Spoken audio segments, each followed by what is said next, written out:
Assalamualaikum warahmatullahi wabarakatuh.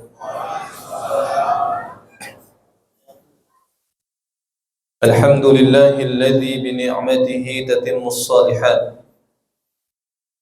Allahumma salli wa sallim wa zid wa barik wa an'im ala habibina wa nabiyyina wa maulana Muhammadin wa ala alihi wa sahbihi ajma'in. Allahumma innaka afuwun tuhibbul afwa fa'fu anna. Allahumma barik lana fi lailatul qadar. Allahumma ballighna lailatul qadar. Semoga seluruh jamaah Masjid Subul Salam mendapatkan karunia keberkahan malam Lailatul Qadar.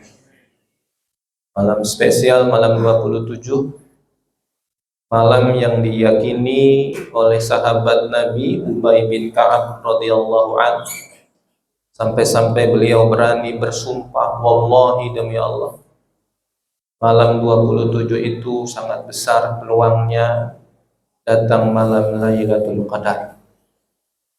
Dan di sesi-sesi malam yang spesial ini, marilah jamaah kita perbanyak untuk muhasabah, mengintrospeksi diri kita. Kita penuhi seruan Allah dalam surat Al-Hasyr, ya ayyuhalladzina amanu taqullah wal tanzur nafsum ma qaddamat lighad. Hai orang-orang yang beriman, bertakwalah kalian kepada Allah. Dan ternyata perintah takwa itu disandingkan dengan perintah untuk senantiasa memperhatikan diri kita. Wal tanzur nafsum ma qaddamat lighad. Banyak-banyak memuhasabahi diri kita, memperhatikan bekal kita untuk menghadapi hari esok, hari yang datangnya tiba-tiba, hari yang tidak ada notifikasi, hari yang tidak ada pemberitahuan, hari ketika sudah datang waktunya. Walikulli ummatin ajal, fa idza jaa ajaluhum la yastakhiruna sa'atan wa la yastaqdimun.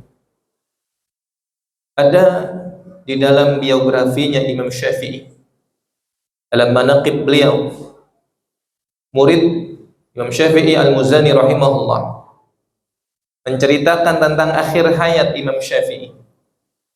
Di saat menjelang kematian beliau, di saat Imam Syafi'i sakit cukup parah, dalam keadaan kritis, ditanya kabarnya oleh muridnya, kaifa asbahta ya Imam? Bagaimana kabarmu pagi ini wahai Imam, wahai guru kami? Dengan penuh khawatiran muridnya bertanya dengan keadaan Imam Syafi'i rahimahullah, guru yang sangat mereka cintai, mereka sayang. Maka Imam Syafi'i pun menjawab dengan penuh kegusaran, dengan wajah gestur yang menunjukkan khawatir akan keadaan dirinya di hadapan Allah Subhanahu. Beliau menyampaikan, asbahtu minad dunya rahila walil ikhwani mufariqa walis-su'i amali mulaqiya wala adri ruhi tasiru ila jannatin au ila narin. Pagi ini aku merasakan tidak lama lagi aku akan menghadap Allah Subhanahu wa ta'ala, meninggalkan dunia yang fana ini. Aku akan berpisah dari saudara-saudara. Aku akan bertemu dengan amal-amal guruku, dan aku tidak mengetahui bagaimana kelak ruhku. Apakah kelak ruhku dimasukkan ke dalam syurganya Allah Subhanahu wa ta'ala, atau justru diseret masuk dalam nerakanya Allah Subhanahu wa ta'ala. Bayangkan, sekali Imam Syafi'i yang kontribusinya nggak usah ditanya lagi jamaah, yang amal solehnya tidak perlu diragukan lagi.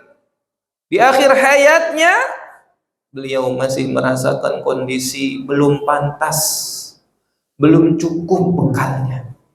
belum pantas untuk masuk surganya Allah Subhanahu wa taala. Bahkan beliau mengkhawatirkan, perasaan khaufnya sangat luar biasa di hadapan Allah, mengkhawatirkan kondisi dirinya kelak nanti saat yaumul hisab, saat kelak nanti di hari persidangan. Persidangan yang tidak ada rekayasa, persidangan yang sangat detail, persidangan yang tidak ada pembela melainkan amal-amal saleh. Itulah yang beliau khawatirkan, jemaah sekalian. Sejatinya yang pantas lebih mengkhawatirkan kondisi nasib diri saat nanti di yaumul hisab, jemaah, bukan beliau seharusnya. Seharusnya yang paling pantas untuk merasakan khawatir akan kondisi diri kita adalah kita semua yang hadir di majelis ini, jemaah. Kita yang tidak ada seujung kukunya dibandingkan amal-amal beliau. Kita seharusnya lebih merasa tidak pantas untuk masuk dalam surganya Allah Subhanahu wa taala. Seharusnya kita merasa lebih pantas mengkhawatirkan kondisi yaumul hisab yang sangat berat itu. Sampai-sampai Nabi seringkali berdoa di hadapan Allah, Allahumma hasibni hisaban yasira. Ya Allah, hisablah diriku dengan hisab yang ringan. Beliau berdoa seperti ini di kondisi beliau yang sudah dijamin surganya, jemaah. Surga dengan level paling tinggi, dengan kenikmatan paling tinggi. Beliau masih meminta kepada Allah. Sejatinya beliau berdoa seperti itu untuk bekal kita, jemaah, agar kita meniru apa yang beliau ucapkan, agar kita kelak di hadapan Allah mendapatkan hisab yang disebut hisab yasira, hisab yang diringankan oleh Allah Subhanahu wa taala. Karena ketika seseorang menghadapi hisab yang munaqasyah, hisab yang sangat terperinci, hisab yang sangat detail, Rasulullah menyampaikan, man husiba udziba, barang siapa yang mendapatkan hisab model seperti ini, sejatinya dia akan tersiksa. Sebelum dimasukkan ke dalam neraka, dia sudah tersiksa terlebih dahulu di dalam persidangan yaumul akhir, jemaah.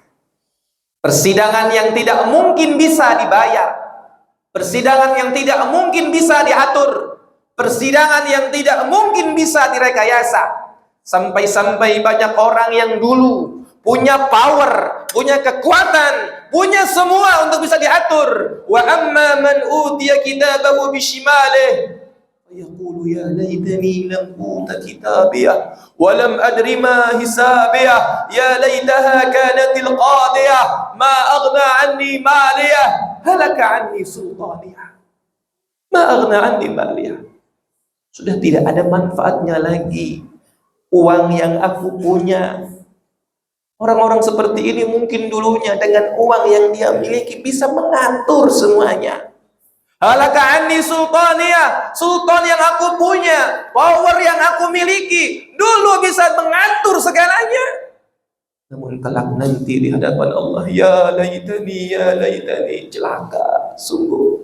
Lam uta kitabiyah, seandainya kitab catatan buruk ini tidak aku terima, aku tidak akan menderita seperti ini, ya Allah. Padahal belum dimasukkan ke dalam neraka, namun keadaan yang sangat mencekam di persidangan itu sangat mengerikan. Maka wajar Nabi mengatakan, man husiba udziba, orang yang menghadapi kondisi persidangan seperti itu, sejatinya dia telah merasakan siksaan batin yang luar biasa.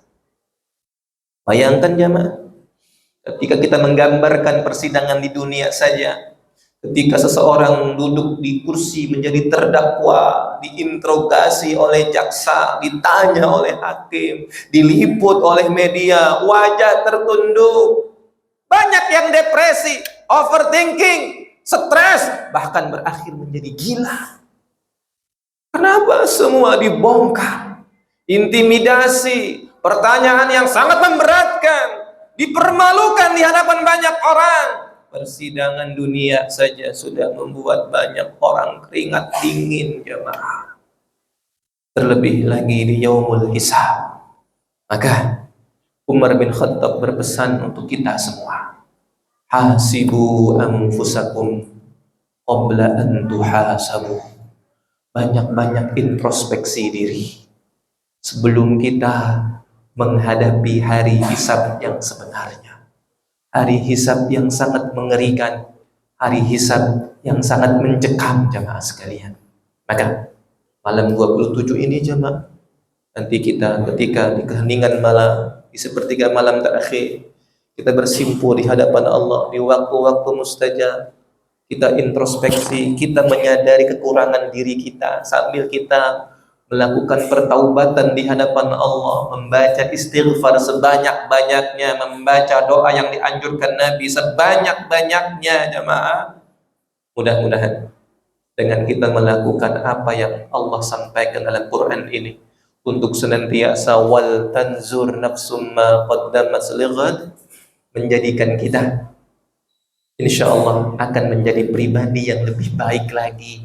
Karena ketika kita introspeksi, sibuk dengan kekurangan kita, kita sadar dengan kekurangan kita, dan bertekad untuk melakukan perbaikan di hari-hari yang akan datang.